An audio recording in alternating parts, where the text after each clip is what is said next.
Hi, I'm Max Kaiser. This is the Kaiser Report. Let's check in with Stacy and find out what she has to say. Stacy, what do you have to say? A story that you and I have been covering for the past few years is this notion of demonetization. Governments wanted to get rid of cash because apparently there's so much corruption out there, and they need to protect you from terrorism, terror financing, from rich people evading taxes.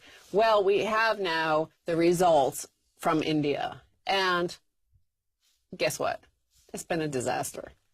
Modi's anti-graft drive hit after Indians return 99% of banned notes. Indians have deposited nearly all the currency bills voided by Prime Minister Narendra Modi, denting the central bank's profit and dealing a blow to his drive to unearth unaccounted wealth. Banks have received 15.28 trillion rupees, which is about $239 billion, or 99% of the currency invalidated. The Reserve Bank of India said in its annual report last Wednesday.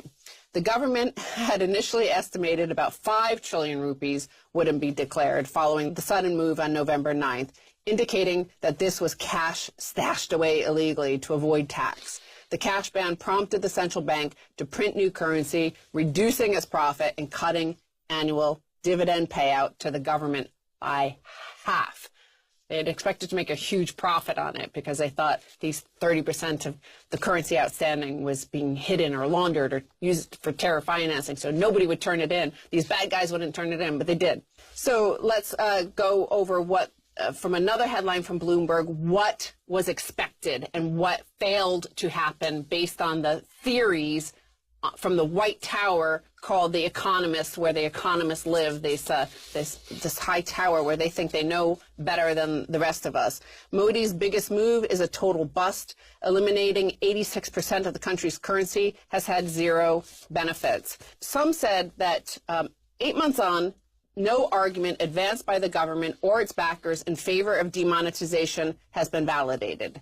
Some officials argued that the piles of cash the Prime Minister spoke of would be extinguished, representing a transfer from black money hoarders to the Reserve Bank's balance sheet, which the government could use, say, to recapitalize India's struggling banks. That has not materialized, and in fact, the RBI has given far less than usual to the government this year. So, again, another claim they made, and then the exact opposite happening. We're going to go into now. Some said that counterfeit currency would be exposed. In fact, it's less than 0.0007% of the cash taken in. The Prime Minister himself argued that demonetization would, quote, break the back of terrorism by cutting off sources of funding. Instead, this has been among the bloodiest summers for Indian security forces in Kashmir.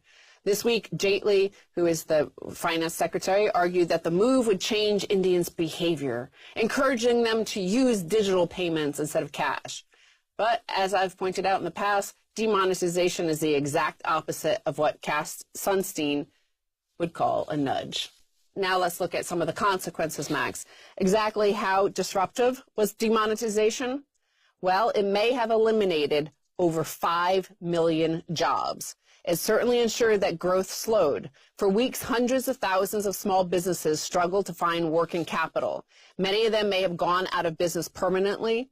There was so little cash that agricultural prices crashed, and as a result, protesting farmers began the demand that their debts be written off. The government may give in, with dreadful consequences for India's fiscal position. Okay, so those 5 million jobs lost. Okay, a lot of people are going to be dead. So let's do, connect the dots here. Let's calm down a little bit and go into some of the details, because exactly how much the economy has slowed, again, here's some of the figures on that.